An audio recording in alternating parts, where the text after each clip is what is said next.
we go. Okay.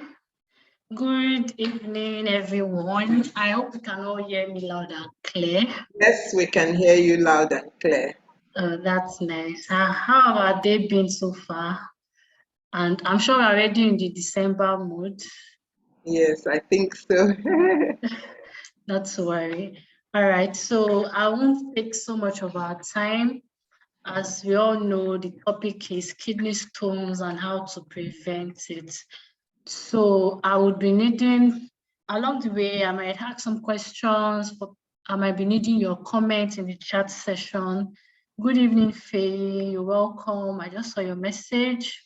All right, so we'll go right into it. So kidney stones, I'm sure we all have heard of kidney, at least everyone here should have heard of kidney, even if we've not heard of kidney stones before, because we need the kidney to function. Even if it's just one functioning kidney, that's enough to keep individuals alive. And so just as a means of introduction, remember the topic is kidney stones, but essentially, the stones can be found in all the parts that urine passes through. So be it the kidney, be it the ureter, or be it the bladder, you can find stones developed in them. And so that is what this picture is, just this picture where the arrow is showing. And so this is just a summary of what the urinary tract looks like. Give me a minute, let me just expand.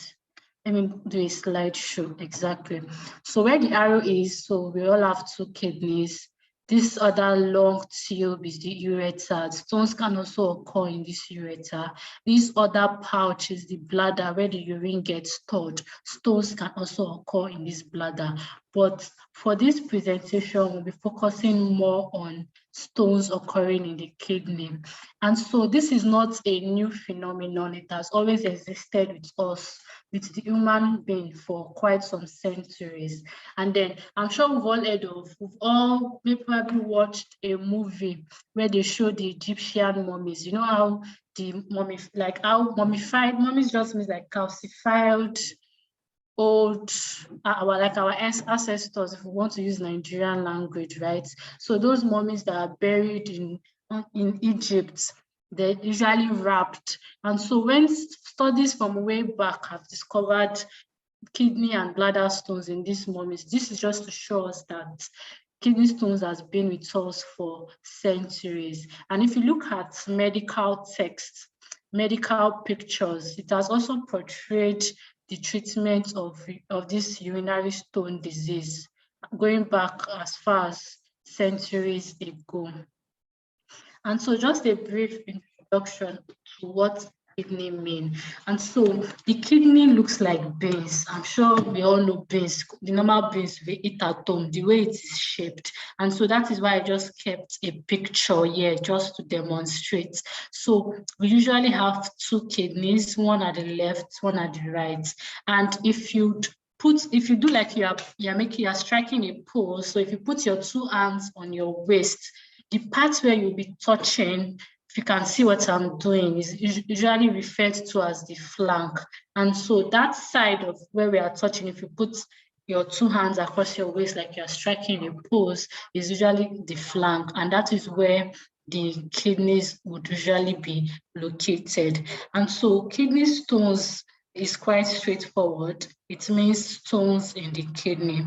And so like I said earlier, stones are not only found in the kidney, you can also find them in the pipe that connects the kidney to where the urine is stored. And so some of these stones also originate from the kidney. So the stones can dislodge, it can move from the kidney to the pipe called the ureter, and they can continue to grow. And as they continue to grow, they can occlude the pipe, and then urine cannot get excreted. And so we'll still talk about that further when we talk about the complications of this kidney stone. Okay, and so since we've all learned a brief summary of what the kidney is, let's just talk about what the kidney does and what makes this kidney a very important organ in the body. And so the kidney helps to filter the blood and excrete metabolic waste. And so what do I mean? Blood pumped by the heart goes to the kidney. And so when it gets to the kidney tries to remove the harmful parts and then returns the blood back to the body. Then the harmful part gets excreted as urine. So that is what we know as urine. And I'm sure if you've been in our previous Wellness Wednesdays, I've talked about the colors of urine and what they can mean. And so kidney play an essential function there. I've also talked about, what a urine test is all about. And so all this can also point to a kidney dysfunction. And so one other thing that the kidney does, it helps to maintain water balance. And so the body is made up of tiny particles, called the cells, and then water surrounds these cells. And one of the key functions of the kidney is that it helps to regulate water balance. And so if you look back, I don't know if you've ever seen on televisions, when you see people canvassing for money, requesting for, probably they're on dialysis or they have kidney failure. If you look at the legs, you might notice that their legs are swollen, the abdomen is swollen, underneath the eye is swollen. And why is this? That is because there is now accumulation of water in the wrong places. If the kidney was functioning normally, it would have helped to maintain the fluid balance, and then there will not be external swelling in the body. And so what does the kidney do? It also stimulates the production of blood. And so how does the kidney do this? I'm trying not to go deep into the medical jargons, but one of the things that the kidney produces or helps to regulate is something called erythropoietin, which is very essential for the production of blood. And so one of the things that you also notice in people who have, kidney failure, something's wrong with their kidney, they are usually anemic, meaning that their blood level is low. And so they might sometimes need to be given external iron through their veins. Sometimes they might need to be even given this erythropoietin I talked about. And so that is why the kidney is a very, very important organ. So what other thing does the kidney do? The kidney regulates blood pressure. I know we've always had it at the back of our mind that blood pressure, the heart, usually heart. It's usually the heart that is responsible for blood pressure. But the kidney also plays a very important role in keeping the blood pressure at bay. One other important thing that the kidney does is helps to absorb vitamin D, amongst other things. And so why is this vitamin D important? Vitamin D is important because vitamin D is also necessary for the body to absorb calcium. And so if the body is not absorbing calcium, you might have, fragile bones, the bones that are prone to fractures. And so you can see from something as simple as the kidney not working, how it has led to high blood pressure, swelling in different parts of the body, brittle bones, fracture, and so many other things. And so that is why it is very, very important. Okay, so I'll just be going to the next. Sorry. Okay, so let's talk about how common kidney stones are. Why are we even talking about kidney stones? And so kidney stones occur in all parts of the world. So it's not a Nigerian problem. It's not a US problem. It can be found in Blacks, in whites, in Caucasians, in Asians, generally everywhere. And so these are just some percentages of, the lifetime risk of developing kidney stone. In Asia, it can be from 2 to 5%. In the West, like in the US, can be about 8 to 15%. And for Saudi Arabia, it will be like as high as 20%. So these are just summaries. And so studies have found that in Nigeria, because we're also copying the way the West is. And so urinary tract stones is also common. And so it it's similar to the increase. So the prevalence is also similar as that as the West, as it's also increasing. And so what age do we find that people have kidney stone? It can affect anyone at any age. And so it does not mean that when you are young, no, you will not have kidney stone. It does not mean that when you are old, you will not have kidney stone. That's not the way it works. So it can affect people across all ages. However, the peak incidence, meaning it is more common in middle age. So that's like from 35 to 45. And if we are looking at the gender, that's also been shown that it is more common among men. And so the ratio from men to female is about 3 to 1. 3 to 1. And so one other thing about kidney stone is that as much as 80 to 85% of kidney stones, they can resolve on their own. Now, what do I mean by resolve on their own? Remember, I showed you a picture where there's a kidney and there's a pipe. And so the kidney stone can leave the kidney, go to the pipe, go to the bladder, and then we just excrete it in the urine. And so, but for some people, about 20%, it's really, really bad, and they might require hospital admission. And so, why it's also very important to talk about kidney stone is that even after you've passed the kidney stone, that's for the very lucky 80 to 85% of people that have passed the kidney stone.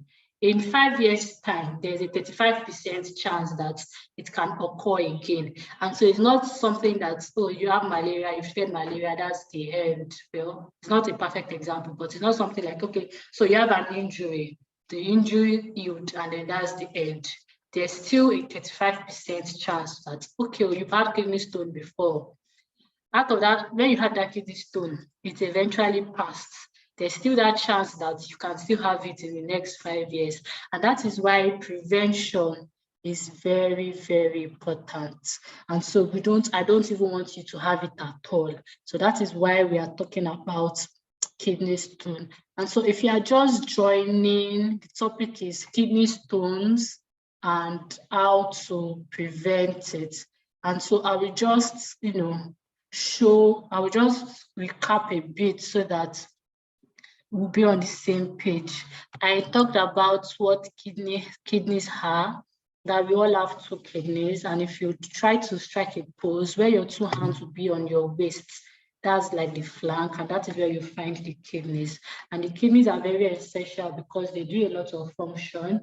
They stimulate the production of blood, they regulate blood pressure, it helps to absorb vitamin D, and it helps to maintain the fluid balance in the cells.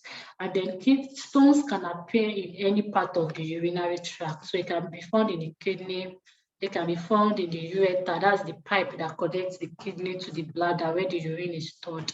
Kidney stones can also be found there. So it can just be a spectrum. It can originate from one side, dislodge to the other, then finally get passed out in the other,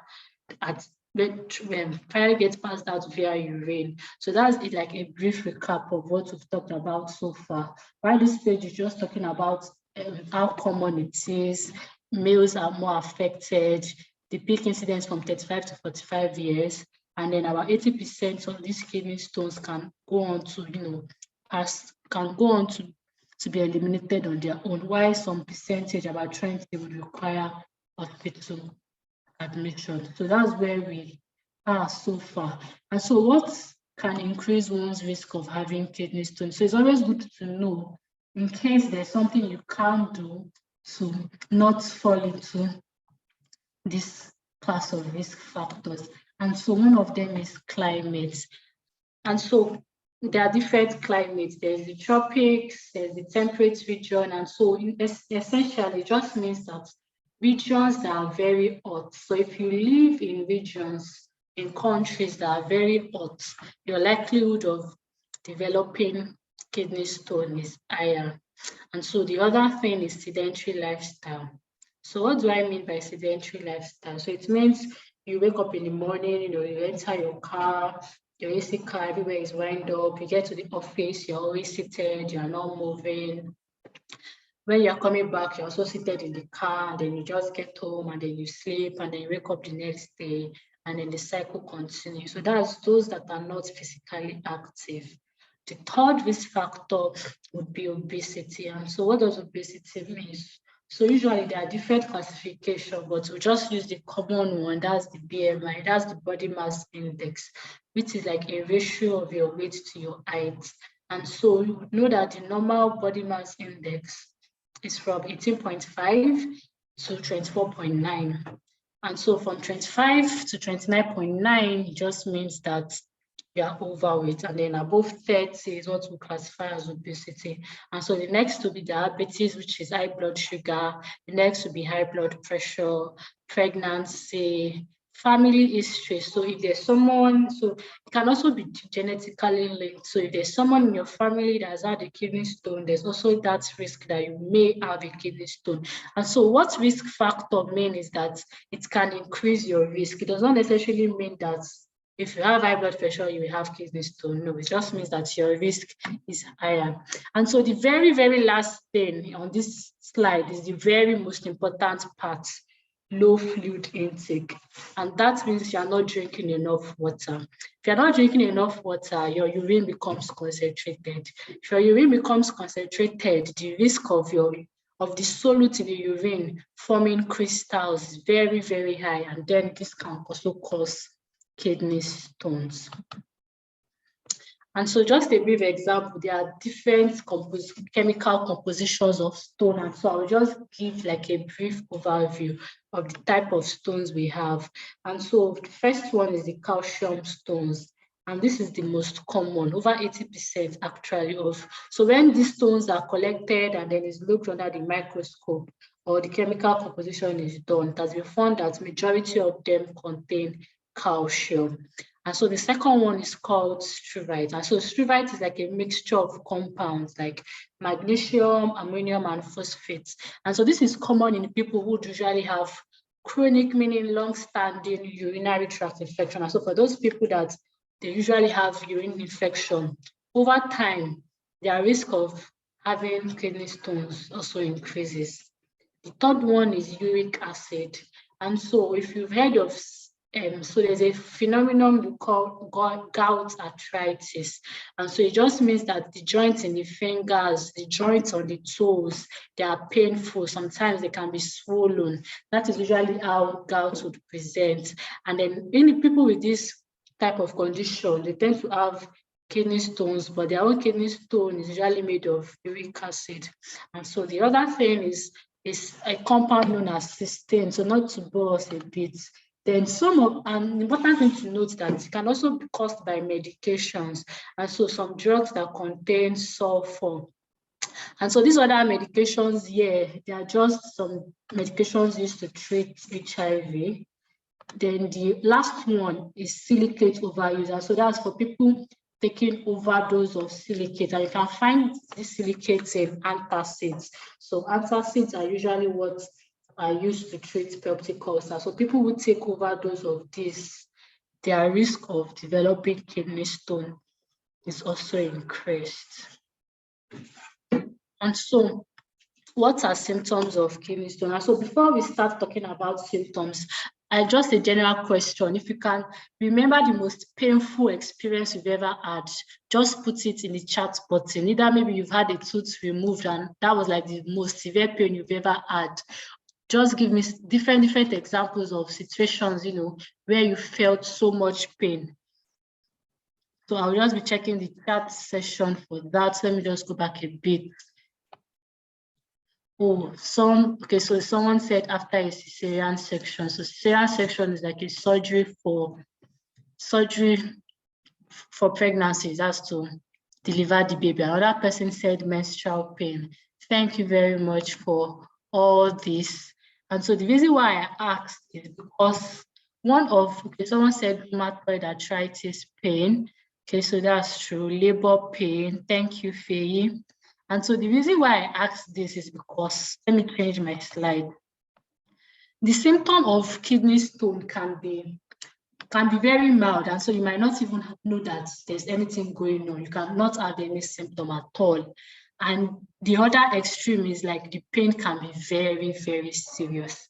And what do I mean by serious? It has been described that it is one of the most painful events that a person can endure, meaning that it can come without warning. You just suddenly feel one very sharp pain at your side, at your flank. And scientists have described that this pain is worse than childbirth. So imagine having, because one of the things, you're not taking a lot of water, you then have kidney stone, and then you're not having pain that is worse than childbirth. It has even been described that the pain is worse than broken bone. So imagine you broke your bone, the pain that you feel for that. Now compare it, the pain you're feeling just because of this kidney stone is far more than that. It has also been compared to even gunshot wounds, burns. So imagine burn all over the body, surgery. So these are like documented examples of common pain that people can undergo. And it has been found that pain from kidney stone is far, far worse than all this. And one of this is because, like I mentioned, the tube. Sometimes these stones may obstruct that tube that the urine is meant to pass.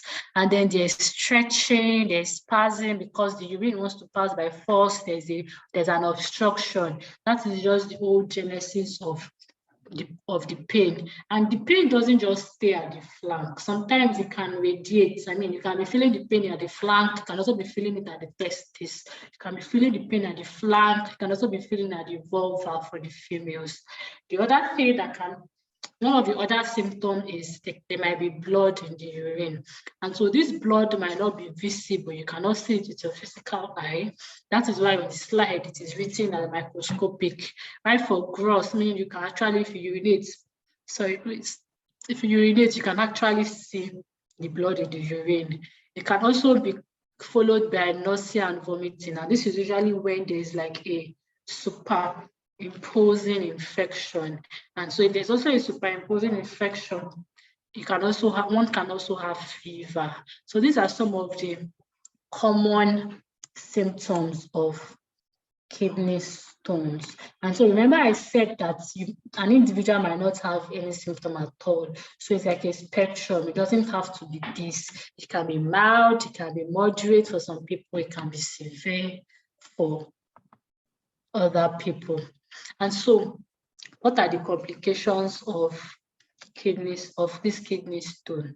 And so one of the things on my slide is kidney failure. And so it's not like there's a direct relationship. So it does not mean that because you have kidney stone, you would have kidney failure. It's not a common cause. And so what usually causes this kidney failure are like the other underlying factors, such as the person already has like a pre-existing disease that can then increase your risk of having kidney damage. And what are these pre-existing diseases? We have diabetes, that's high blood sugar.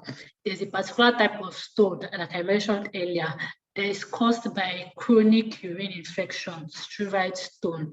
And so there are some anatomic anomalies. What do I mean? And so there's a normal structure the internal organs are meant to look like. Remember I said the kidney looks like a base. For some people, it can be horseshoe shaped. For some people, they might have plenty tiny cysts on the kidneys. And so if you already have that kind of anatomical anomaly already, and you then have kidney stone on top of that, the risk of having kidney failure also increases. And for some people having spinal cord injuries, it can also increase the risk of them developing kidney failure at the end. And so what are other complications? We have kidney infection, and then abscess just means there's collection of pus. And so in the internal organ, there might be collection of pus. And one other very important thing that untreated kidney stone can cause is urine retention. So remember I mentioned the pipe that connects the kidney to the bladder where the urine is stored. So imagine something blocking the pipe and then urine is not passing. And then even in the bladder, I said that there can be stone in the bladder. So let's assume we're talking of the bladder now. There's stone in the bladder. It's supposed to pass through something they call the urethra outside as urine. And so because the stone has blocked the passage, you cannot pass urine. Now, if you look at the abdomen, if you touch your lower tummy, it's now distended. You are really pressed. You want to urinate, you can't urinate. It's very painful. And at this stage, the person might need might need external help. What do I mean by external help? You might need to pass a catheter.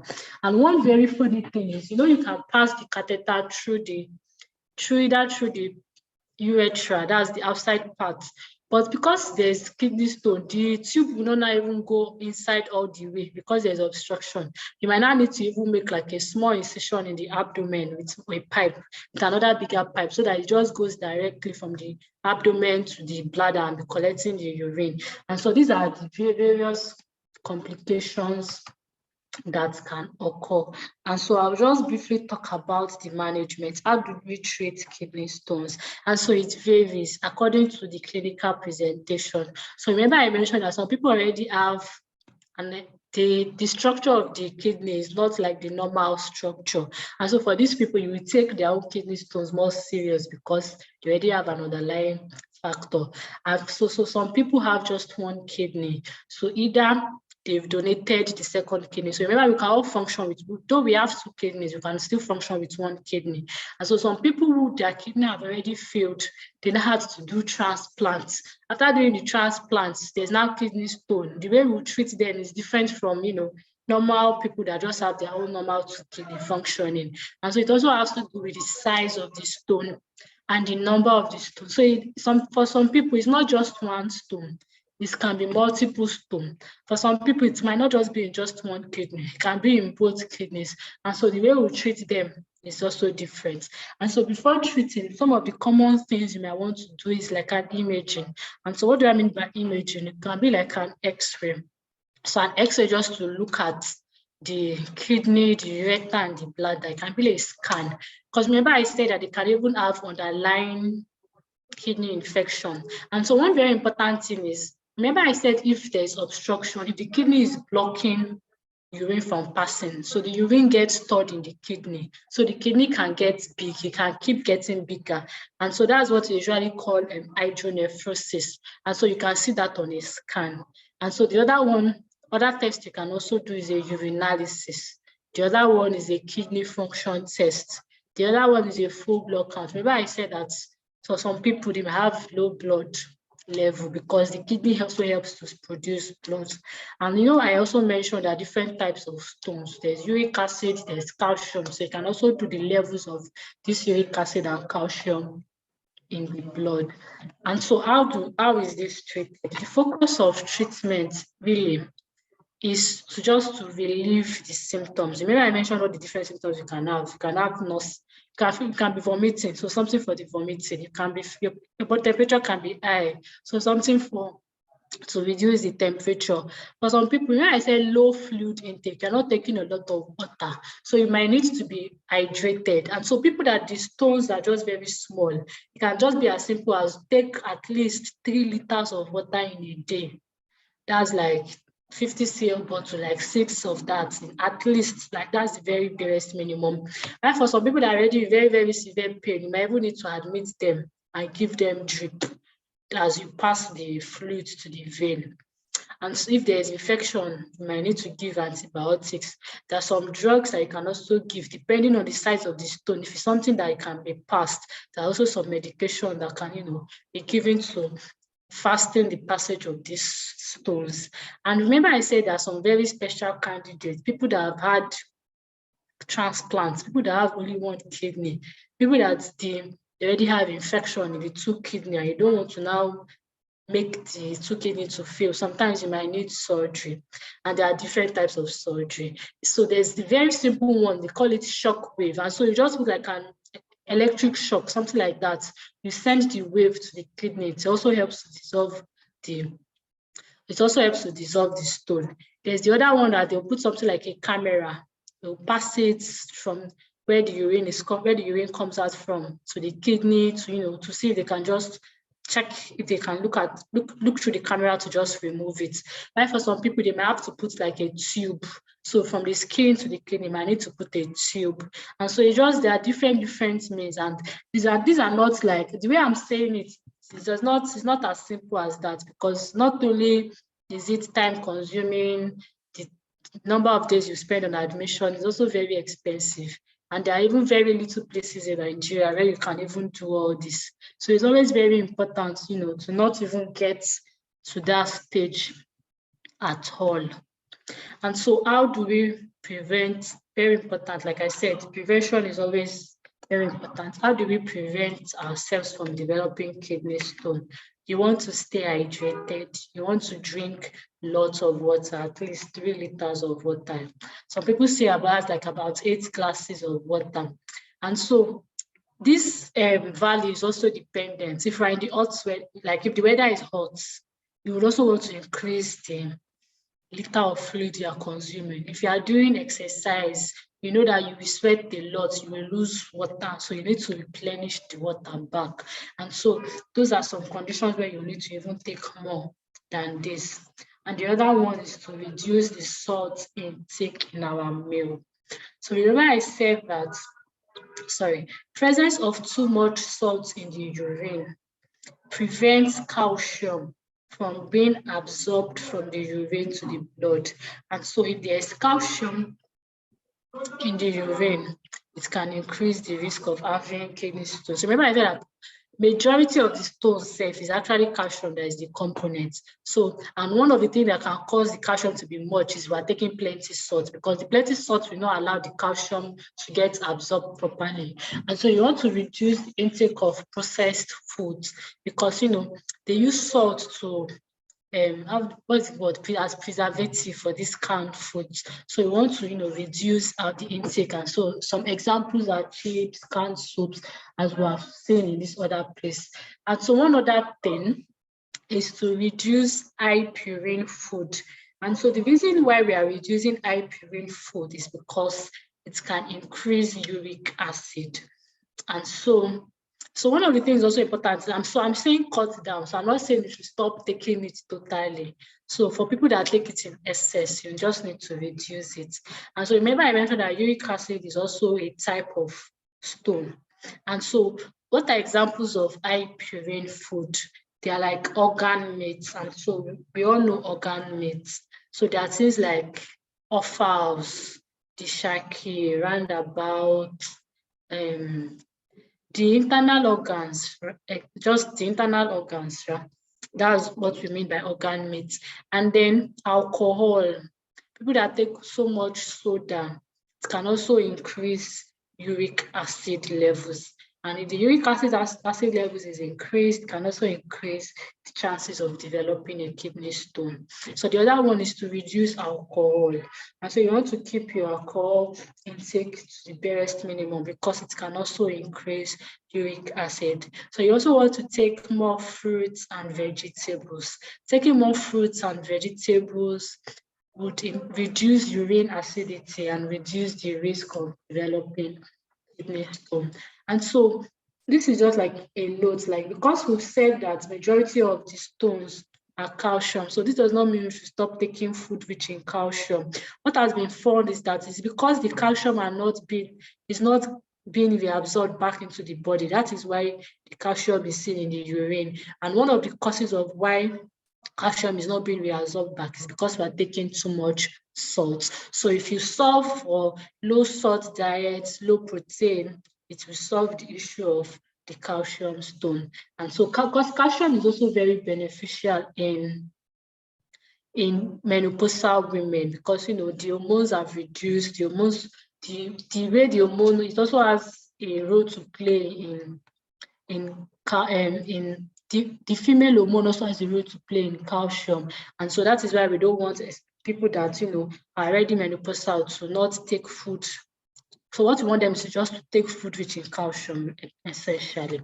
And so the very last one, which was, it was very common when COVID was just starting, all the misinformation going on in the media, and then people that take so that's what I'm talking about is vitamin C. And so there's like the normal dose of vitamin C that would normally take, and then there's now the very extreme high dose, the 1000 milligram and above, all those kind of high dose of vitamin C. So this one is different from the normal vitamin C we take in pharmacy. So this was this high dose was the one people were taking during the COVID era. And so what has been shown that if you take it for a very long time, it increases the amount of oxalates in the urine, and this can also increase the risk of developing kidney stones. So in summary, it's always important to just take everything in moderation. And so just like a means of conclusion, it's always important, let us all make necessary lifestyle changes to prevent the buildup of stones. And like I mentioned earlier, there are so many ways you can check the state of your body. You can do a kidney function test, a urinalysis, a blood level test, and these are all parts of the annual wellness check, which you can also which is also available to you through the strategic partnership with Dr. Connect and then Green Monday. And so I will just, stop here. Thank you all for listening. Thank you so much, Dr. Ben Oko, for that wonderful presentation, enlightening us about kidney stones and how to prevent them. We can see that basically having a healthy lifestyle, eating and drinking in moderation, fruits and vegetables, drinking enough water, not too much meat parts, it will really help. Thank you once again. Let's show Dr. Ben Oko some love and some appreciation. I wonder whether we have any questions. Does anybody have any questions? If you have any questions, please indicate by raising your hand or typing it in the chat box. Then if you want to ask the question verbally, we'll give you voice. But if not, if you drop it in the chat box, we will get your questions answered. Thank you once again, Dr. Ben Oko. Let me